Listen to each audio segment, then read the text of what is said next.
Good afternoon, everyone. I'm Prashant Bahuguna, Urban Transport Planner from Institute of Urban Transport, India. It gives me immense pleasure to welcome you all to the 16th Urban Mobility India Conference Cum Exhibition 2023. The plenary session is on India's roadmap of action towards decarbonizing transportation. The structure of the session will be as follows. There'd be brief opening remarks and context setting by the session moderator, Ms. Anumita Roy Chaudhary, followed by a series of discussions by our distinguished panelists, after which there'd be a question and answer session, post conclusive remarks by session chair to be followed by distribution of mementos. With that, I would now like to introduce our session moderator and call upon stage Ms. Anumita Roy Chaudhary, Executive Director, Research and Advocacy at Center for Science and Environment, India. With that, I request all the panelists to come upon dais, firstly with Mr. K.R. Jyotilal, IAS, Additional Chief Secretary, Government of Kerala.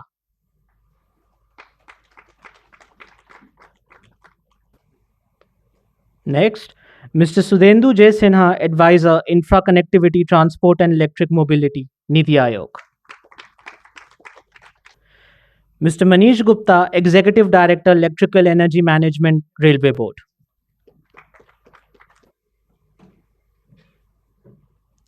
Followed by Mr. Sharat Saxena, Principal Transport Specialist, Asian Development Bank.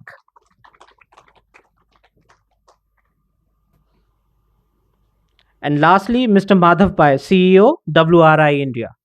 Sir. This completes our panel. With that, I hand over the session to the moderator, Ms. Anumita Roy Chaudhary, for further proceedings. Over to you, ma'am. Thank you so much. Last three, and welcome all of you. And we are really looking forward to, though post lunch, but a very exciting session and very exciting conversation. And as you know, and like these last 3 days it's really been a fascinating narrative that has evolved through series of conversations that we have had. And what has really struck is that even though over a period of time we have been discussing a lot of different aspects of sustainable mobility, but for a long time and to a great extent, we had kept a lot of our issues in silos. So we would kind of have polarized discussion around either vehicle technology roadmap or transportation strategies or urban planning, energy systems, zero emissions. But now what we're beginning to see that how these issues are coming together and the convergence that we are beginning to understand. And this convergence is so critical and central to the solutions that we are looking for. And the solution that we're looking for today, and when we are coming to almost to the end of this 3 days session, what is important and the theme of today's panel discussion, that what is the decarbonization agenda for the transportation sector? And that's why, the reason why I highlighted this aspect of convergence, because if we are really looking for ambitious change and transformative change, then a lot of these will have to come together and we will have to define the strategies in a way that is not only integrated, but which is also implementable, affordable, cost effective. Now, a lot of policies are emerging at the national level, at sub-national level, and in many of these aspects. And as far as data is concerned, every time we are reminded that how emissions are going to increase manyfold in the coming years. I do not even have to say that, but the data is all around us, and it's quite stunning and scary. And yet, we understand that there's an enormous opportunity for us to prevent a lot of problems that we envisage might happen in the future if we do not act on time.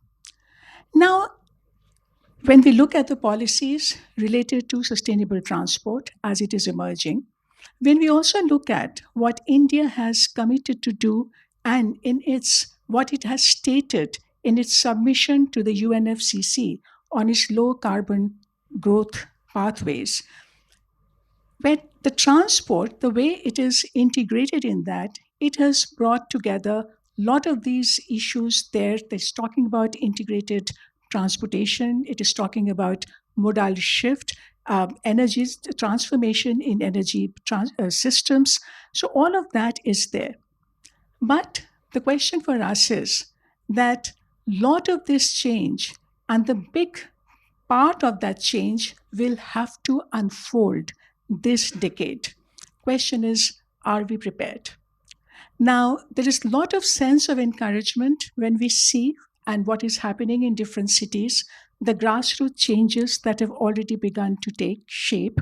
And that's where we are now going to seek our answers, that how do we make that change scalable and the transformation that can happen at speed. And central to that will be the change in the new energy systems for transport and the urban mobility strategies and the way we are going to commute, the way we are going to travel, and also just not in our cities, but across as far as the long range transportation is concerned. So some of these issues are going to emerge now, and that's exactly what we would really like to understand from the very exciting panel discussion that we are looking forward to at this stage. So, without wasting more time, what I would really like to do, I would really want to now introduce the panel. The panel has already been introduced, but I will now start this conversation, this discussion, and basically looking at that what is the way forward on urban mobility strategies and new energy transformation, and what are the enablers that we need to look at for the transformative and ambitious change that we are looking forward to, which is absolutely necessary at this moment. So let me first invite Mr. K.R. Jyotilal, Additional Secretary, Chief Secretary, Kerala. And sir, I mean, I have been hearing you in the other sessions as well. And it's really amazing the way you have planned, and what I would really like to say, the new energy transformation in Kerala. And so the whole electrification strategy, where you have also included the hydrogen pathway and including and linking that up with mass transport.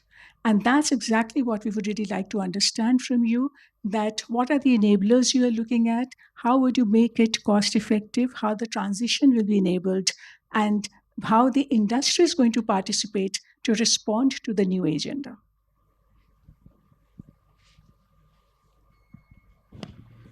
Thank you for giving an opportunity to share what Kerala is thinking. Kerala is one state which we announced that we would like to become net zero by 2050, maybe 20 years ahead of the national target, and we would like to become 100% RE by 2040.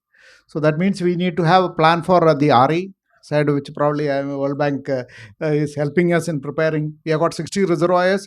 We put the floating solar, we can generate 9 gigawatt. We will have surplus energy. Next comes the storage. Then offshore wind and other potentials are there. Then how do you store it? So that is where, so you can give, I say that electron or molecule, we need to look at electrons. If electrons can move, I think when the development happens when mobility happens, whether electrons mass or the men or materials are moved, development happens. So naturally the electrons are able to move, but the how to, we can't store it unless we have got enough. Maybe the cost of storage is very high.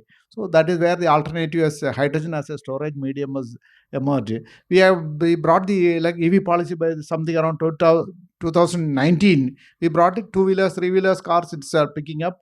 Government gave the infrastructure as a main subsidy. We didn't give any subsidy, but infrastructure and low cost of power, because we have got enough RE. So we were 5.5 rupees, we are giving the power. But then when it comes to storage, the battery size and the cost of battery plus weight of battery and the dependency of maybe China and other countries, we need to look at alternative. That is where we came to the hydrogen. So hydrogen, we are preparing a hydrogen hub or Kochi in the MEC Intelligence is doing with the support of GAs, and we are getting the DPR done. Is for 150 megawatt electrolyzer and 60-ton liquefaction facility around Cochin port. And you can liquefy the hydrogen using the cold energy from LNG, which is one of the cheapest way. Another option is how to have storage without cutting edge technologies in metal hydride form. You store it and then transport in 20-foot container. That's another thing which you are experimenting. Actually, India's first solar boat we built, then India's first water metro we built in fact, we crossed 1 million passengers in water metro now, and we are giving now supplying to Norway and other countries, electric boats. Now we are by November 15th, we are bringing the first hydrogen fuel cell boat by the Cochin shipyard, which probably might be deployed in Varanasi. We would like to have in the entire national waterway. See, Kerala has got limited land. We used to say that when the god asked for 3 feet, the king could give only 2 feet. So that means you need to look at solutions, innovative solutions by which, with the limited space, we should be able to address our mobility needs. That is where, in fact, one innovative concept which you are working, how to make the electric pole itself into a structure, and we put the both cycle track as well as the PRTs, electric PRTs on top. So that is another mode which we are looking. So I think the hydrogen hub at Kochi, we are looking at some liquefaction, so that long term transport you can use cryogenic tanks, and probably a truck can go up to 1,500 miles in one filling. Then we need to have developed the port infrastructure so that we will be able to export from these Indian ports. So the storage was one challenge that probably we could find the solution. Then transportation of the fuel in metal hydride form is much more easier for us with the waterway. How to make use of the waterways as well. We can grow, Kerala can go either vertical or horizontal into the sea or the water body, using water ways as another mode of transport for the logistics movement as well as the passenger movement is what we are now experimenting. Now, the second is the cost of hydrogen was one of the key issues which we need to address it. So it should be less than maybe 270 300 rupees, so that it becomes viable compared to a diesel listing. So now we have tried various methods. One is methane to carbon head. From the waste you make the methane gas and convert it. That's one option. Second is now there are some cutting edge technologies, especially companies like H2 Pros with a membraneless electrolyzer. They are able to give something around they claim that $1 per kg, but I think they need to scale it up now at 0.4 megawatt. I think they already done it. So these are the areas where we need to bring all the stakeholders, including maybe the R&D, the skilling part, as well as the industry together.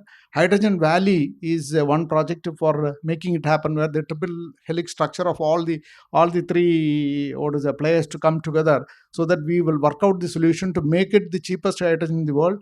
And now chloralkali unit already TCC, we are producing hydrogen. It's around 180 rupees per kg, which is much cheaper, maybe half the cost of diesel. If you compare with it, 1 kg of hydrogen is equivalent to 3 liters of diesel. So in that way, it is much cheaper. Only we need to purify.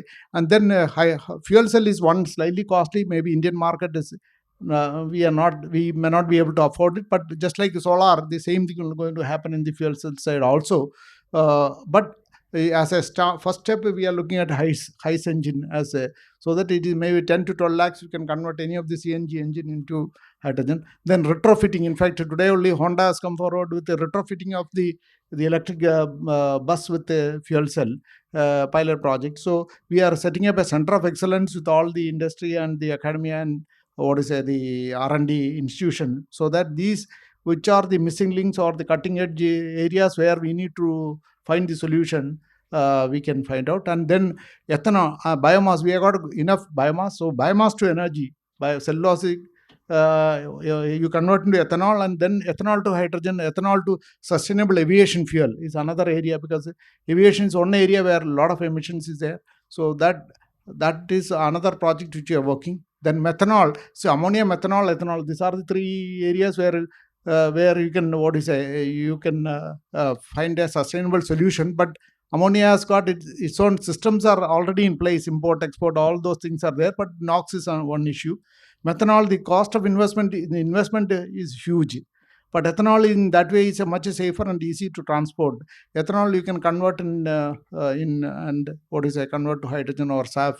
So the Cochin International Airport is the world's first solar airport so which we built. So CIAL is working on how to make the ethanol to hydrogen and green hydrogen to SAF. So these are the projects which are working to decarbonize all sectors of the mobility.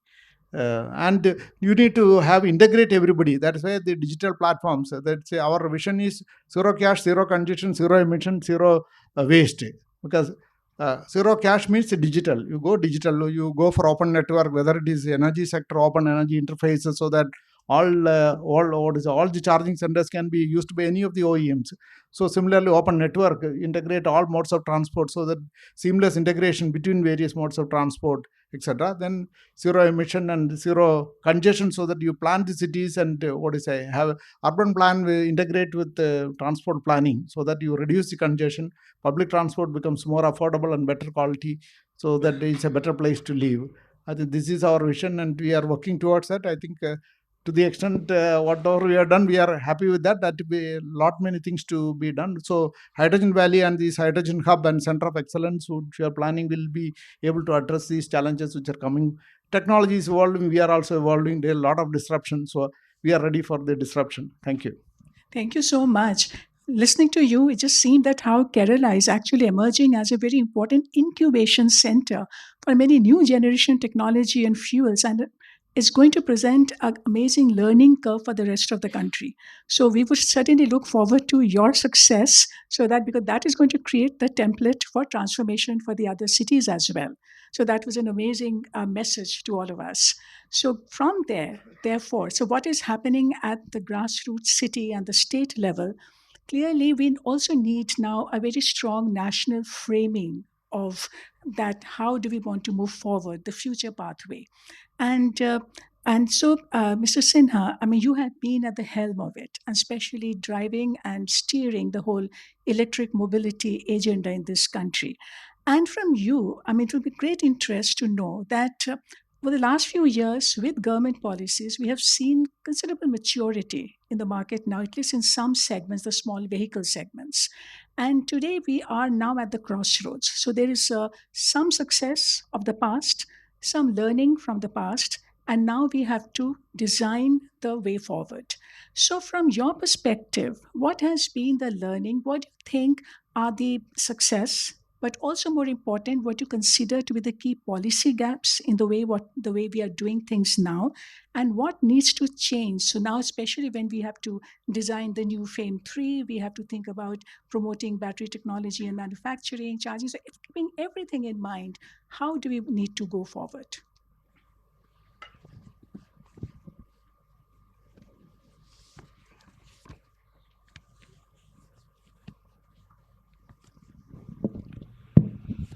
Thank you, Anvita. So, in fact, you have rolled many questions into one. So, I'm just trying to decode and segregate them one by one. So, yes, our journey started with the National Mission on Transformative Mobility, which was set up in the month of March 2018. So that could be taken as 2019. So that could be taken as the starting point. In fact, that mission also came as a sequel, as a guidance from the Prime Minister, who was right at the Move Summit in 2018. So that is what when we exactly started. So 2019 onwards, and a couple of months later, the FAME 2 came in, and then FAME 2 was running forward, and then we realized that probably we are nowhere near our target. In fact, we are close to 3.5% of our target. So that is where we were. So we thought that there is something fundamentally wrong in our entire conceptualization of this FAME 2 that needs to undergo a major change. And then after a lot of granular thinking and conversation with a lot of stakeholders and a lot of think tanks, we realized that these vehicles are also like individuals. You can't treat them, the vehicle segments, you can't treat them with one size fit all solution. So every vehicle segment has to be addressed. They are definite, differentiated from each other, so they need to be solved. They need to be, there's a different prescription is required. So that is the time when in 2021, for the first time, post COVID kind of thing, in the month of June, we re-strategized the entire FAME thing, and that was a master stroke. So we said that, okay, in case of two wheelers, the strategy, and for the buses strategy, they are completely different. And the result was fabulous, because from 3.5% we moved on. We moved so fast that now, we are going beyond our target. So that is what the achievement has been. So that is how we took it forward. And the best thing was that, let me say it this way, that I always say that 2.5 years back, the OEMs always used to clutter up in my room, asking that you ask us to revamp the assembly line and go for electric. Who are the takers? But they are probably nowhere in sight, because if there is not even a single OEM who can say that my inventory is lying and it is not being pushed into the market. So that is the kind of change that has come.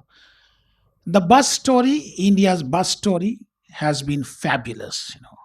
So if I would say this, that the way we have taken it forward, and what we could realize is that the strength of aggregation, the strength of creating lighthouse cities, identifying, harmonizing the specifications, and very kind of always taking the OEMs and other partners together. That was how the strategy has been. And that is why you see that in buses, we have been so well ahead. And I would say that PM e-bus seva, that has also been kind of combined with it. So 10,000 more buses will be again positioned. And we have some kind of, target is that 50,000 electric buses under National Electric Bus Program. That is what is being supported. Two-wheelers, three-wheelers, of course, again, we are much ahead. Car, we always say, car is what interests the Western audience most. And then I have to convince them that India is not a car driving nation. It is different thing that cars are also being sold off. Every 5 minutes, one car gets registered. That's a different story altogether. But we are not a car driving nation. Out of 1,000 US citizens, there are 900 plus cars. There are 850 plus cars in Europe. In India, it is close to 28, 30 cars. So we are not the car driving nations. But when it comes to the aggregator based cars, so basically Uber, Ola, Blue Smart, all those kind of people, so they are the ones again who are taking it forward. So I would put it this way, that the way we could re-strategize the policy that has brought about tremendous amount of learning. First thing is that a policy cannot be always taken to be a very, very static kind of framework. You have to keep on watching it closely, that if at all it is not doing well, there is something inherently wrong, and then you have to go back to the boardroom and see that how you can kind of re-strategize it. So that is one thing, one learning was there. And the second one was that as we realize that vehicle segments are different, so if we go in for the new set of policies, those vehicle segments which were not hitherto addressed, they have to be gradually brought into the spectrum. So heavy duty vehicles, especially the freight vehicles, for example, could be there. The construction equipment and construction vehicles can be another example. E-tractors can be another example. That is a different set of things that has to be also.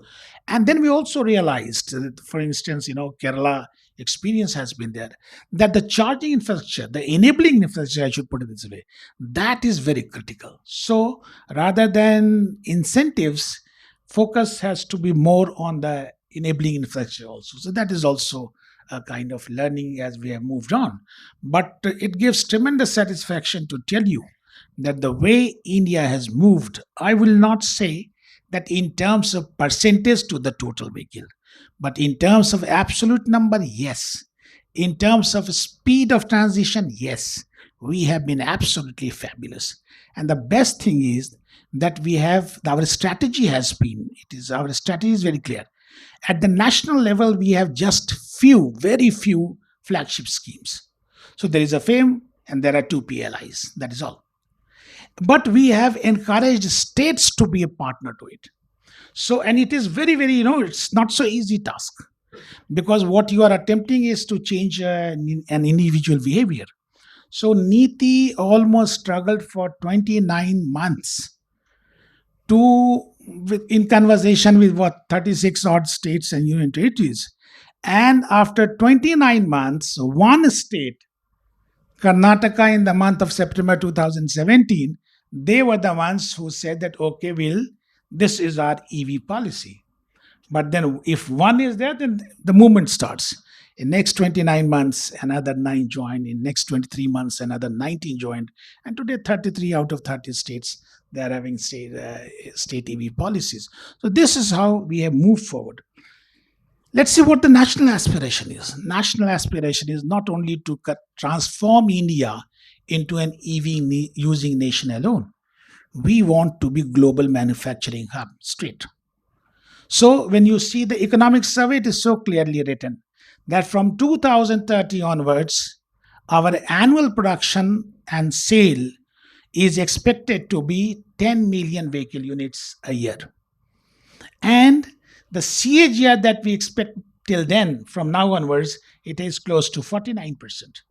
And this is, of course, it will be spinning some 5 million kind of and job opportunities. That is another thing. But this is what the national aspiration is. And this is precisely the roadmap on which we are moving forward. And or till now, all the indications that we are getting is very, very positive. Thank you. Thank you so much, Mr. Sinha. Clearly, what you're saying is that we need great, the focus really now has to be on the enablers. We know where to go, but how do we get the right enablers for that scale that is needed? And also that we are now going to get into a lot more so-called non-conventional areas. And because 2 and 3 wheelers are kind of done and dusted. But now to get into, yes, to scale up cars, but more important, as you said, like heavy duty, construction machinery, the tractors, and that will really require a completely different pathway for technology development, support for production, manufacturing, and getting the industry to be the partner to participate in a more effective way. So, and I certainly hope that we will begin to see that change and that the enablers being taken shape. I mean, we will get back again to discuss a little bit more about what those enablers should be, and that will be very helpful. So, but taking from there, and when we talk about decarbonization, clearly, often we just remain fixated with our city and urban transport. But clearly, when we look at the data, we understand that if we really have to decarbonize and meet our carbon reduction targets, then what we need to address is the long range transport. And today, the whole focus that we now need to see effective shift, the modal shift from roadways to railways, that certainly has to be central to the whole change in the future. But what is very interesting when we look at railways, the 4th largest in the world, but also I'm told this is railways is also the highest consumer of electricity, right? So while we need to expand, we certainly need to see energy transformation in the railway sector. And I'm told, and what we have seen, that it's happening, it's started. And that's exactly what we would like to hear from you, Mr. Manish Gupta. What is being done, because the whole combination of strategy that you're looking at, that you will first achieve 100% electrification, second that you want to rely more on renewable energy, that you are generating your own renewable energy, and then moving to hydrogen, which also I'm told is on the table. So that's exactly what we would like to understand from you. How do we want to move forward to decarbonize railways? Thank you. Yeah, let me start with a broad framework that nobody less than our Honorable Prime Minister has set for us, is that IR envisages to be a net zero carbon emitter by 2030. A very, very challenging task, but then we have taken it head on, and we are progressing in that direction. And under that ambit, basically what we have tried to do is we have identified 4 strategies for it, starting with the shift from diesel to electric traction, then proliferation of renewable energy, then energy efficiency, energy conservation, and afforestation. So if I take one by one, then it will start with, we have set a target that by this year end we will be electrifying all our BG routes, and we are well on target. We have achieved about 91% of electrification, more than 91% of electrification today, and it was a huge task. But then means it was done with the coordination of all of the railways, the railway board, and here we are. And what it has, and with that, even what we have tried to do is that wherever we can reduce our diesel consumption, so that second in that line was our power cars that we use in our railway coaches, that was made head-on generation, basically through the locomotive itself feeding all the coaches. You would have seen Rajdhani's guzzling diesel generator sets running, and you could hear those voices of DG sets running. Today you will not find that generally. And we have converted all our LHB coaches to HOG compliance. Huge savings with that. And going forward, our main strategy was proliferation of renewable energy, because what we have tried to do is that for going green, that we first reduce our scope 1 emission, that what we emit through our diesel consumptions. Then the scope 2 emissions, what we even procure energy, that we take renewable. And in that line, what we understood understanding the overall renewable landscape was that renewable remains a very informed type of energy source. So any standalone systems, we earlier tried out solar, taking standalone solars, but then our system is not that the solar hours that we work generally. It is a 24/7 system where it requires energy. It's a sort of a base load type of a load that we have. So we need power 24/7. So going forward, what we designed our energy requirements was in that direction. We took the first step, and I am very happy to share that we had done we have done PPAs for 100% renewable energy round the clock system, in which the developer will provide us 24/7 renewable energy. We have given the PPAs for it, and we expect that we would be able to get that energy by in 25-26. And we are progressing in that direction, and we expect that by 2030 we will be having a requirement of about 8.2 gigawatts. And we have progressively planned our strategies that we will procure a major part of our energy through these 100% renewable RERTCs. So that was a very big booster when we could award those tenders. And we have even taken out another tender of 750 megawatt. And then we are working on different other strategies also with our standalone renewables that we are having, how to integrate it with the system, so that, because the balance of the times we will have to take energy, and then again if we take fossil fuel energy, then it defeats our purpose. So we are working on those strategies also, that how can we integrate those solar things into our system so that we get renewable energy there. Thirdly, on the energy conservation, energy efficiency front, we have taken out a policy on basically non-traction energy efficiency plan, in which we have identified 5 action points, and we are very actively working on it, in which one of the action plans is on sustainable buildings. And I am happy to share that the policy framework was issued, and we have taken steps in the direction of implementation. We have a lot of stations which are going for redevelopment, in which we have specified that the buildings will be super ECBC compliant.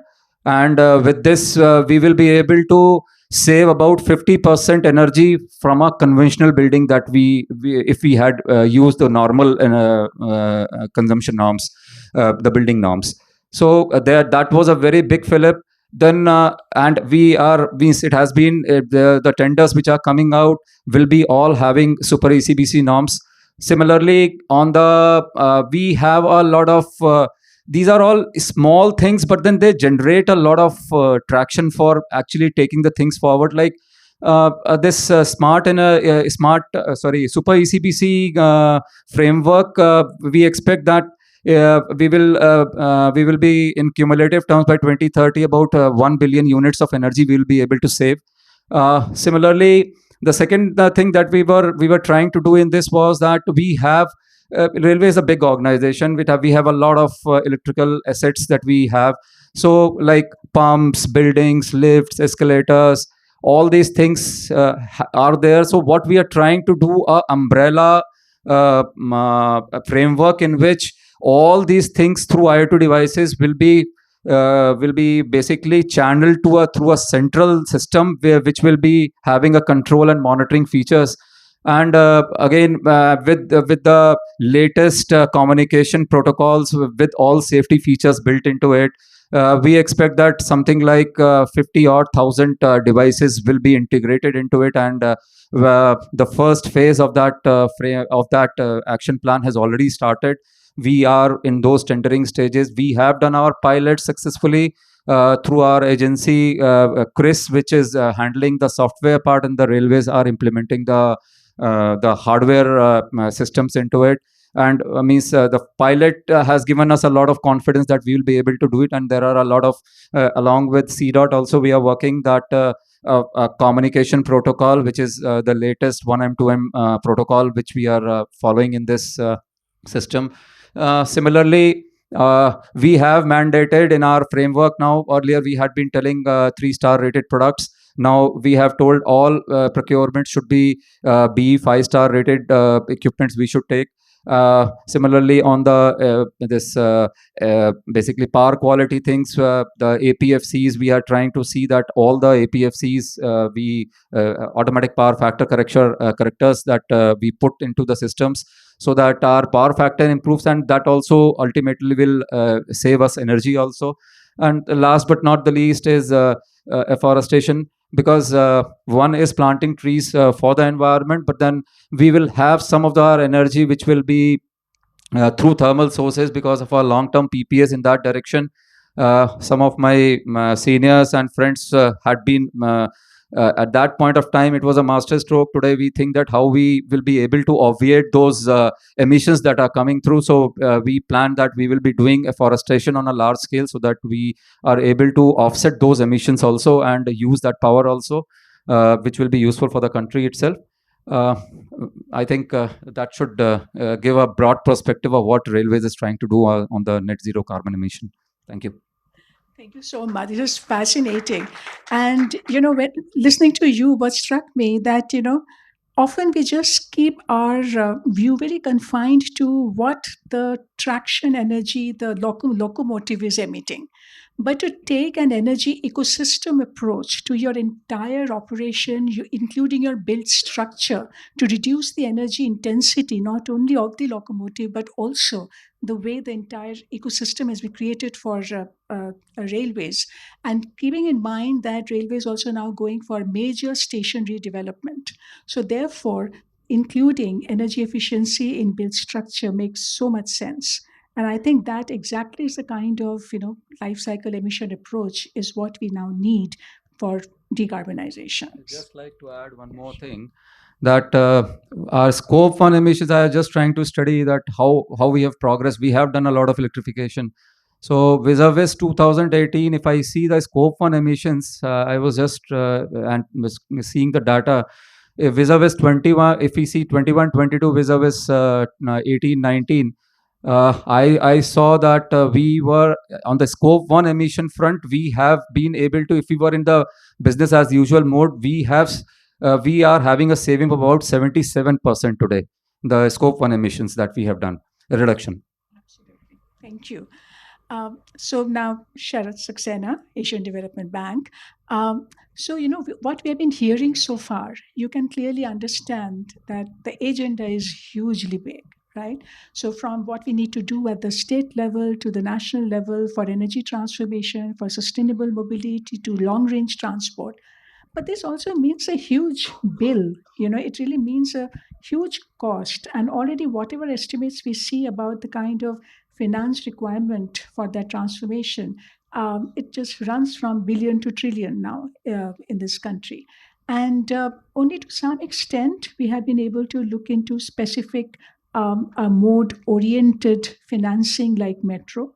But largely, if you look at the overall transportation system, we are still very conventional in our approach and not being able to come with the right instruments that what is going to give us that additional resource that is needed for that transformative change. So, keeping in mind that we first have to scale up the transportation options, we have to integrate them. We need supportive infrastructure in terms of walking, cycling, everything. And then keep also, so that requires money. But we know that today policies are also changing. Now we have transit oriented development. We have, in fact, the railways have just adopted their urban form based code. And all of them are talking about that how do you utilize these also to assess the potential revenue generation from these approaches, right? So there is a lot that we need to understand about innovative financing, and that is going to be one of the critical barrier to ambition and scale. So what's your reflection on that? Yeah, no, thanks a lot, Anumita, and fascinating conversation. It was really an eye opener listening to some of the ideas here. I think, as you said, the requirement for financing is huge. I think the good news is that, and I can speak for ADB, and I can see my colleagues from the World Bank and so forth. I think all of these institutions are making a very, very strong commitment towards the objective, which is the theme of this session, decarbonization. ADB has positioned itself as a climate change bank. And what this essentially means is that all of our financing is now aligned with the principles of the Paris Agreement. So everything that we do is going to be scrutinized and ensured that it meets this ultimate objective of decarbonization. Now, transport is one of the biggest sectors that we support. So clearly, this is one area that we are really going to be focusing on. And I think, if I can say, for all of us, we're going to be hungry for projects. And Manish was talking about all the things that they are doing. But even without all these, railways is the greenest sector, and we are in discussion with the railways as to how we can bring more traffic, perhaps move traffic from the road to railways, because I think one challenge that railways has faced is the diminishing or declining modal share. In terms of financing, I think maybe if I can just give a very brief overview, I think one financing aspect is the sovereign financing, and that is sovereign guarantees, which the government of India provides. This is through the Ministry of Finance and MAHUA. And that has helped channel literally billions of dollars to mass transit projects that you alluded to. And I think ADB, for instance, is supporting Mumbai Metro, Chennai Metro, Bangalore Metro, a whole of mass transit projects. And we've seen a whole revolution in our country in the way public transport has sort of emerged with our support. And this financing comes with a lot of other grant and technical assistance to really support and make these projects into holistic projects. The other form of financing, and which should be increasingly tapped into, is non-sovereign financing. And this, I think, yesterday in the e-bus session, somebody did ask a question that a lot of these buses are with the private sector. And so how do we sort of incentivize and support the private sector to making that transition to electric buses? And now I think in the recent years, ADB and our institutions have made a lot of efforts to support small companies to get easy financing. And this is a very sort of syndicated financing. So it's not just ADB financing, but ADB will help them to get climate funds, for instance, which would be very difficult or almost impossible for these small companies. We've done major work in Vietnam. I think there are a few companies in India as well who have already received this support. And I think this is something that can certainly be tapped into and scaled up going forward. The third kind of approach, I think, is the more programmatic or policy-based approach. And I think Mr. Sinha alluded to the sort of transformative effect that FAME has had.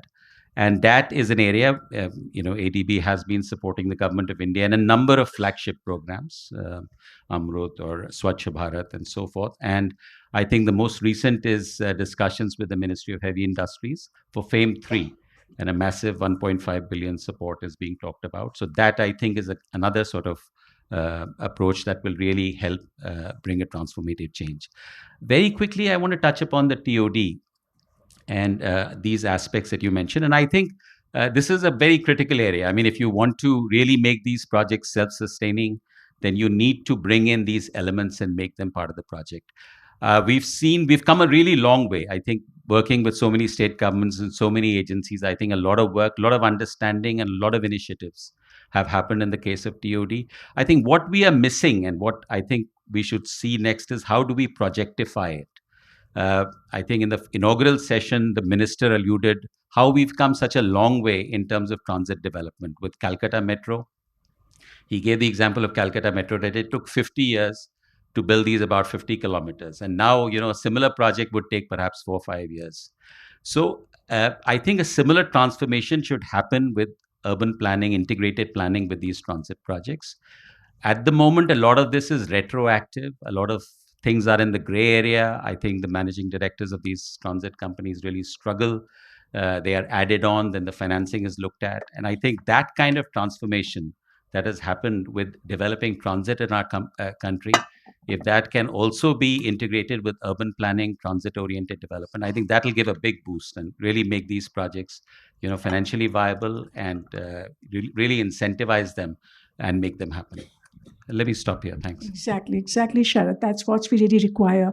And to be able to integrate the fiscal planning and integrating that with the project itself, and what I really like the word that you use, to have that proactive approach to planning. And keeping in mind there's so much of new generation technologies that we have just talked about. And we know that the bankability of these technologies are a big issue today. And therefore, considering and thinking through a more robust instrument to build confidence in the market, that's something is really going to be the next big challenge for decarbonization. So clearly, we will hold that and we'll come back to you. Madhav from WRI.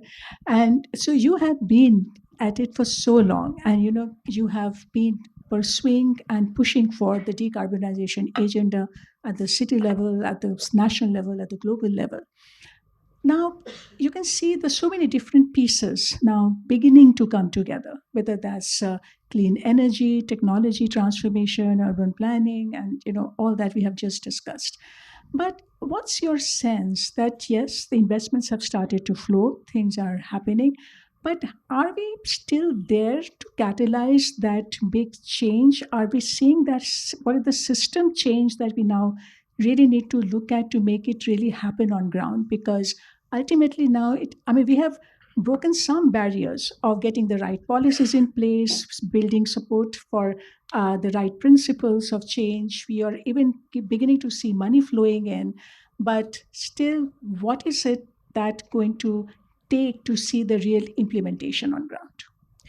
So break it down into two pieces. One, just because it's roadmap, I'll just see, even today, if we look, 87% of passenger traffic is on roads, 65% of freight traffic is. So road transport is the biggest sector for emissions. Today India is at about some 300 million tons of CO2.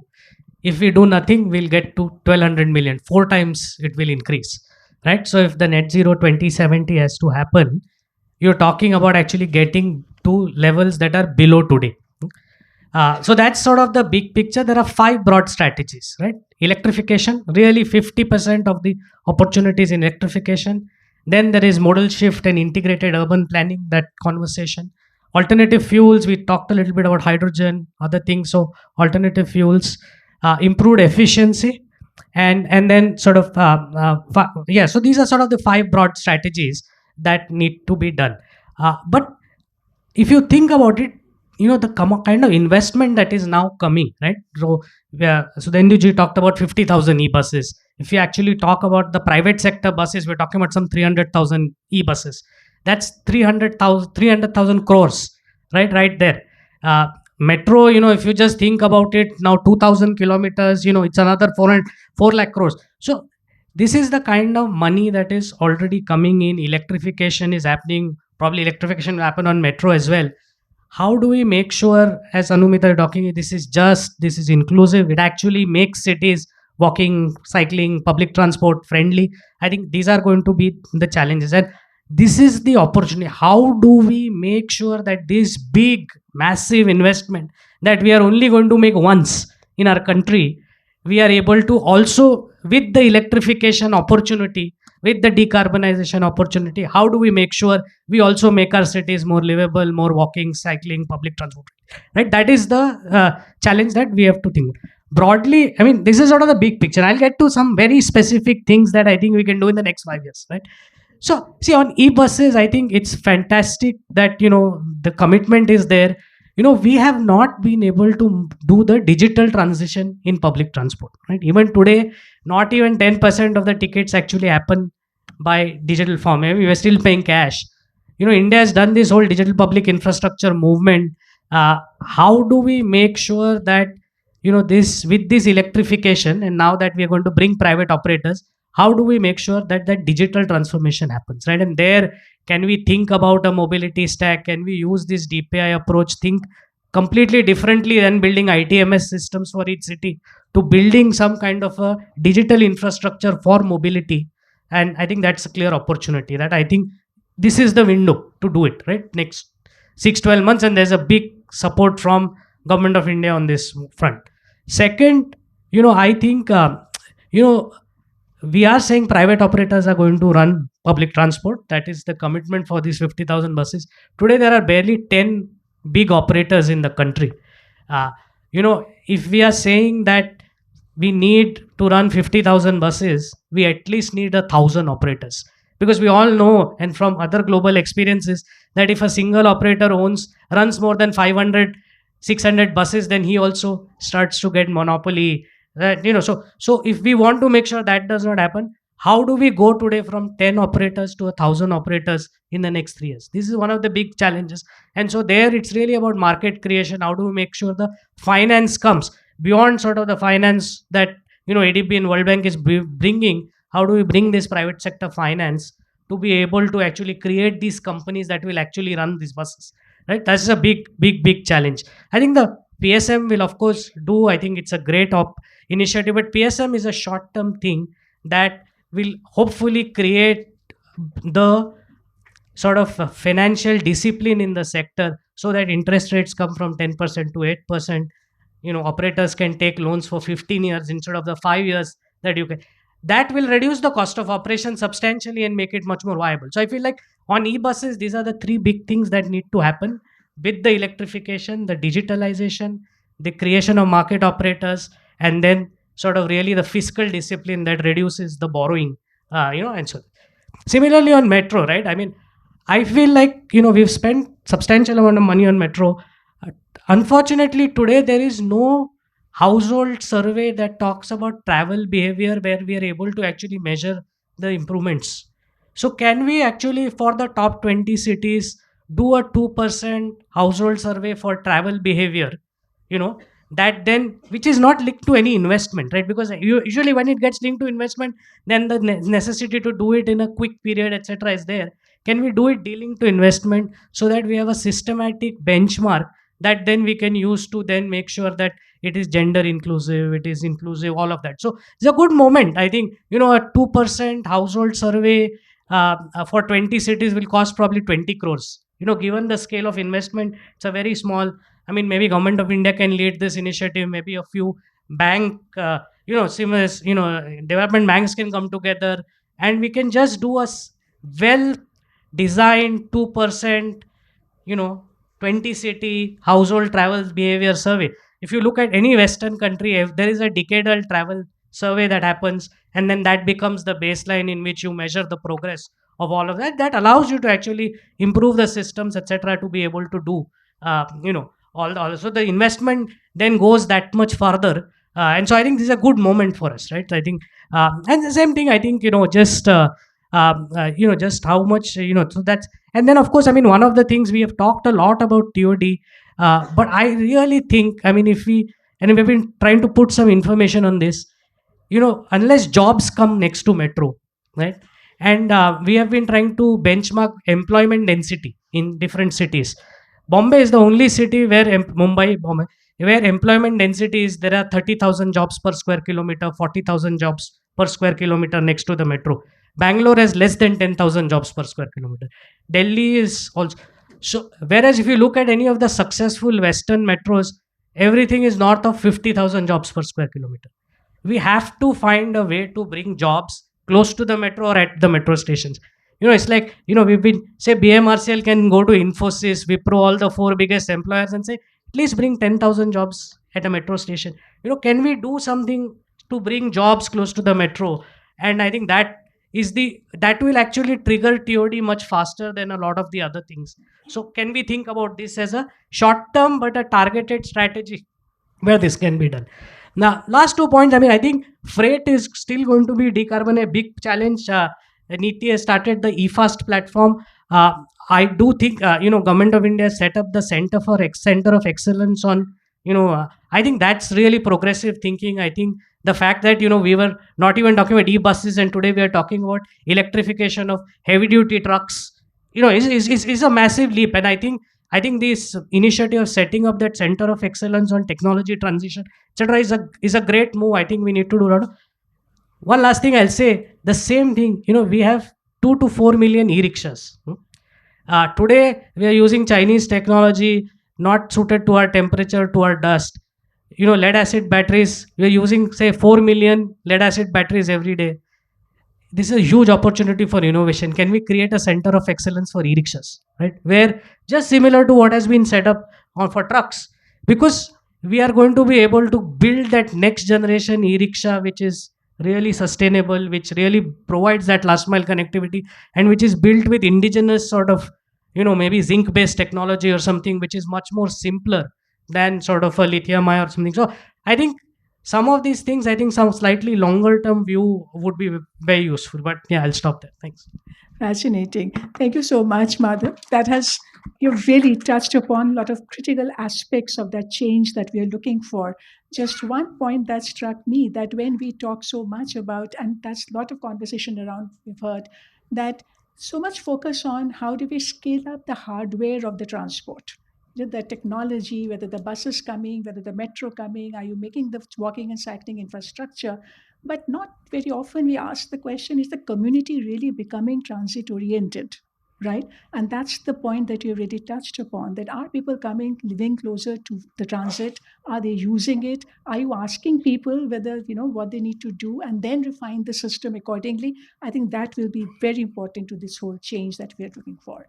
So that's great. And I think we have nearly come to the end of the session, but I think we have time for at least 2, 3 questions. It has been a great discussion. Anyone would like to comment, ask a question to any of our panelists?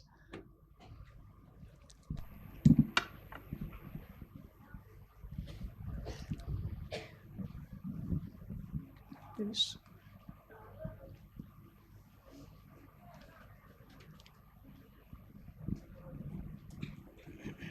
You can introduce yourself and also mention the panelists to whom you are addressing. Ravindra Kumar, Chief Scientist in CSIR Central Road Research Institute. I'm working in transport planning and environment area. My question with Mr. Madhav, he raised a very significant point regarding the travel behavior surveys and Center of Excellence for e-rickshaws and all. Of course, we are living in a country where we have to see the economy also. Like e-rickshaw is an economic generator. We cannot go only for the freight transport as you mentioned. Of course, there are so different segment we have to see. But a lot of census are being done, like Government of India. I would like to even focus this question to the Sudhanshu Sinha also. Like we do the census service, and of course, population census is being done, and then household information is also being done. So why don't we synchronize these informations? What he talked about the travel behavior survey. Is it possible, or is it a burden to the Government of India? Like because it's something little bit comprehensive information of travel behavior. So probably if it is like he told that it's for major 20 cities we can do. Of course, 20 cities will be the pilot. It's good to start with that. But other informations that could be clubbed with the household surveys already is being done. And unfortunately, it's not being done with this decades, 2021 onwards, it has to be done. But of course, I like the idea. And we need the center of excellence, or we need the government of India support, which can help. And I would like your view and his view also on this. Thank you. Yeah. Let's collect 2 more questions and then allow the panelists to respond. Anyone here?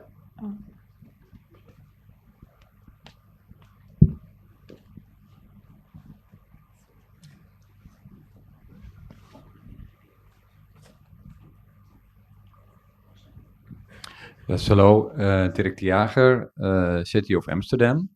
Well, first, congratulations. I'm quite impressed about the process you're in as far as this electrification is concerned in mobility. In my country, we're also in such a process, which is quite a challenge. But we face a problem on the capacity of the network. So I'm wondering, what is the situation growing so rapidly? Whether your network of the electricity is able to run this? That's my question. Thank you. Yes, one more question at the back and then come back.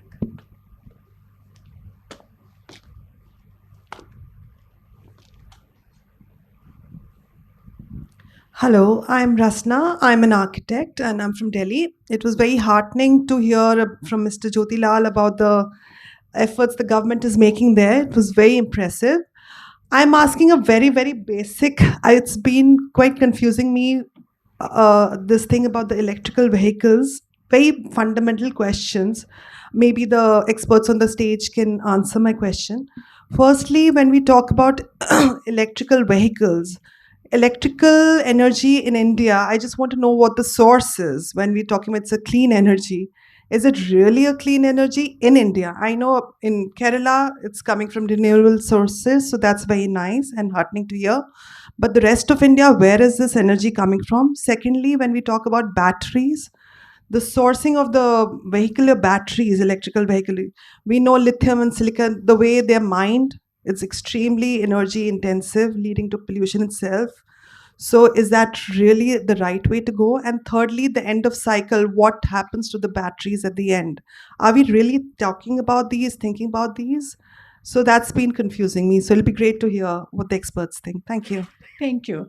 So now let's we invite the panelists to respond. So to the first question, if Mr. Sinha and Madhav, if you explain that. So, as far as Center of Excellence is concerned, yes, we have been able to nudge a lot of centers of excellence. In fact, among the IITs, 16 out of 23 IITs, they are having centers of excellence. And we have been after it. And not that only, they are not the places where some long, deep research is going on. We are able to connect them to the chief technology officers of the OEMs so that a specific problem statement can be crafted, given to them, and within a time frame they are able to sort it out, because we are aware that OEMs are primarily, their research is confined to cost cutting and on the assembly line kind of innovations. But these IIT people, they're doing great. In addition to that, we are moving forward. It's not only confined to IIT. Now we are going beyond that. That is what the action has been on the Center for Excellence front. Yes. Want to add? Household survey, I just feel like this is the right. I mean, to combine it with census is good also, but I mean, I think if you want a specific 2% sample survey to really, review transportation investments, it's better to decouple it. And also, right now is a good moment because the systems are coming in place. So I think instead of waiting another 10 years, this is a good moment to actually start such an initiative. Yes. With the second question, would like yes.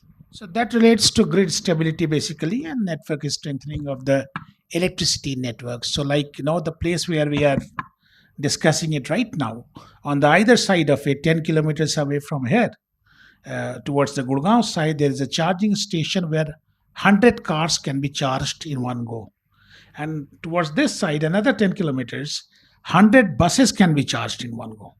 So What we have done is that there is a separate scheme of Government of India, Ministry of Power is driving it forward. That is called RDSS, Revamped Distribution System Scheme. That is what is basically the distribution companies. They are being assisted. The state governments are being assisted to strengthen their grids and strengthen their networks. By that is, of course, substations and I mean, all those initiatives they are taking forward, and that is being supported. So that is one thing. And there was one related to recycling and battery kind of thing. We are aware.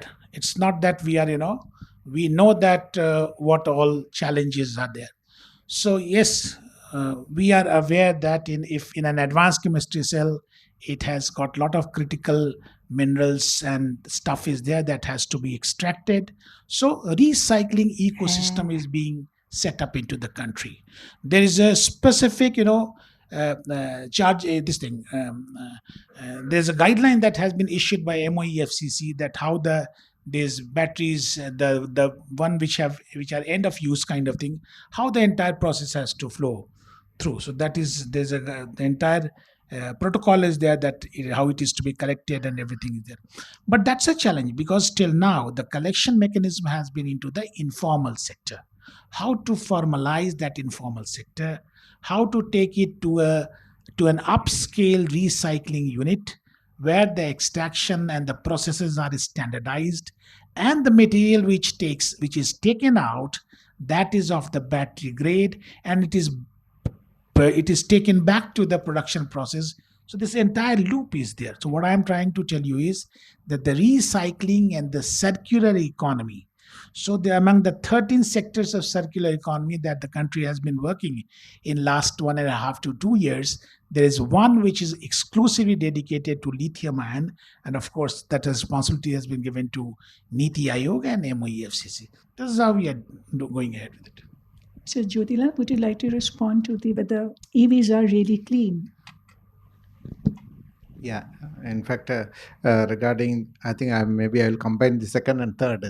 See, only the source of energy, whether it is clean. See, we have got hydel projects, pumped hydro. We are going ahead with some 8,000 megawatt of pumped hydro potential has been identified.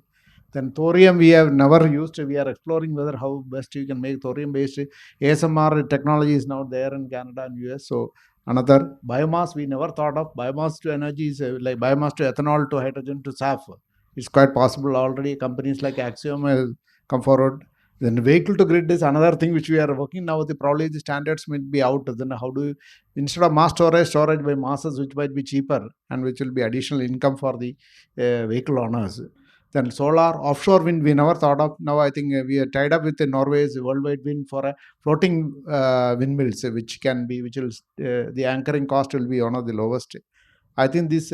Then CTU capacity, you need to develop we have planned the CTU capacity for next 10 years.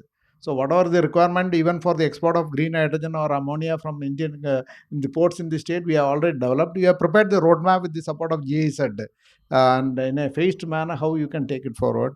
So I think these are the capacity building both at the transmission as well as the distribution. As he has mentioned, the RDSS is one good scheme where whether solar integration or the EV penetration, there is its effects on the grid need to be studied. That's why we are looking for open integrated grids, on a digital, so that it's a smart way we can both at the distribution level as well as the SLDC or the transmission level, we will be able to balance it. That's a must, because probably now we have crossed 1.2 lakh electric vehicles in the state of Kerala itself. So now it's a good time that we can introduce a vehicle to grid as well as the solar based charging center. So the solar time you charge it and then give it back to the grid at maybe off solar hours, so that you can reduce the maybe coal based power consumption. I think probably Kerala is really blessed. That is okay. But other states, now the question of now the India, Nepal and Bhutan is one single grid. So maybe after some time the entire world may become one grid. Then I think you don't have the problem of RE. You can supply the solar power. See, I think what you are trying to ask about the country as a whole, although I'm not the right person to answer it, means I don't handle it on a policy front, but As a information, it's something like that. You see, government has decided that by 2030, 500 gigawatts of renewable energy will be added. So that is one part. Then secondly, it is that how do you transport it? So there is a grid infrastructure also envisaged. Green corridors are being planned by the government. So that will take care of this part, and means the state part here from Kerala, it has been told.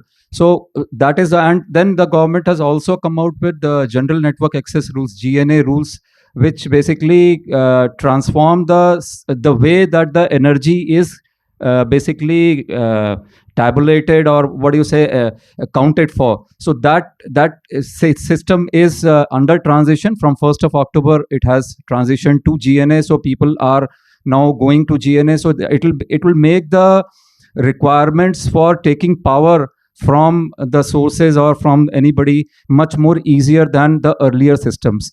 To tell you that today we will be sourcing something like 70% of our energy through the fossil fuel based systems, slightly more than 70%.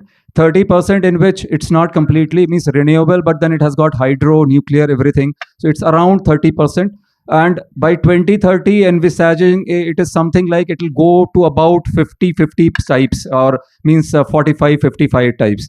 Means don't go by the exact numbers, but then that is what is the plan in action. And then ultimately going forward, obviously the renewable part will go on increasing substantially.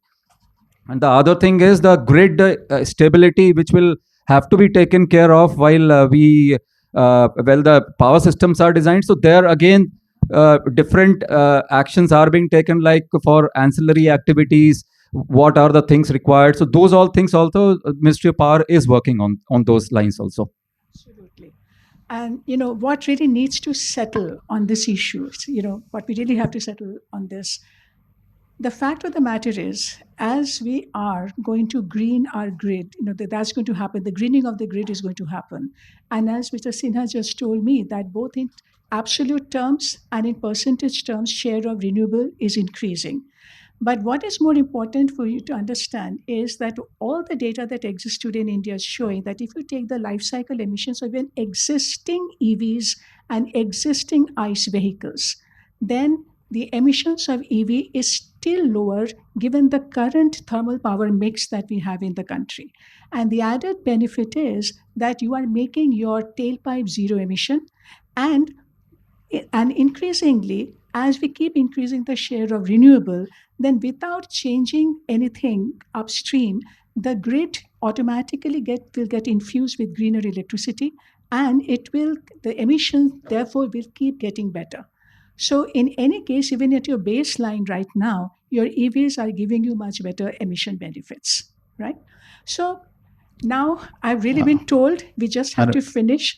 I don't even have a time to summarize, but to say that this has been an amazing and a great conversation, given us a great insight into the way forward. And just to say that we must always keep in mind the advantage that India has. One, that most of us, the majority of Indians, are still walking, cycling, and using public transport. And this is the time when we are also making the big change in the technology pathway. Now, this gives us the opportunity to do it right now, so that we do not lock in more carbon for the future. So if we get that template right, to do the right investments in the right place, and with all what we have just heard from the panelists, that is no longer just a vision, it's also a reality, because things are happening at the grassroots. And that gives us a great sense of optimism that yes, we are going to make it, do it, and we will do it right if all of us together are able to provide and give that big push and big support to the new generation change that is needed, and build the capacity for it. Thank you very much. And a big hand to our panelists. It's an amazing conversation. Thank you. Thanks, all of you. Thank you, ma'am. This concludes our panel discussion. Towards the end, I would now request Chairperson of Urban Mobility India, Mr. Jaideep Sir, OSD Urban Transport, Ministry of Housing and Urban Affairs, to come on the stage and present mementos to our distinguished panelists.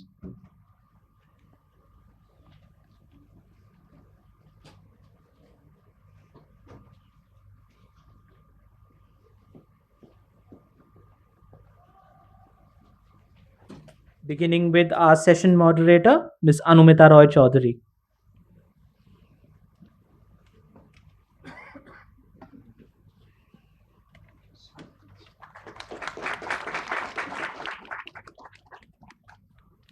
Followed by our panelists, in order of appearance, Mr. K.R. Jyotilal, IAS.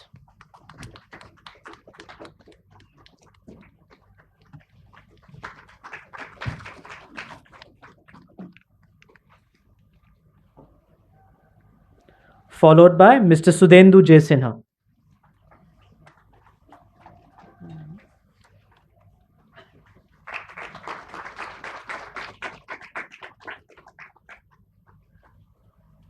Mr. Manish Gupta.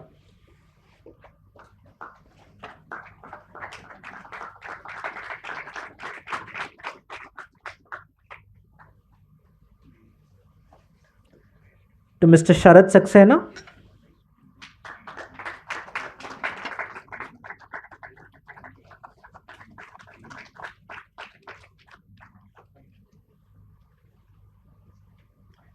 And lastly, to Mr. Madhav Pai.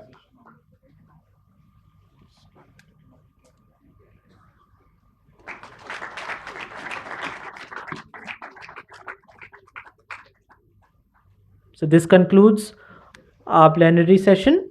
Thank you all for joining. We now request all panelists to assemble for the photo session.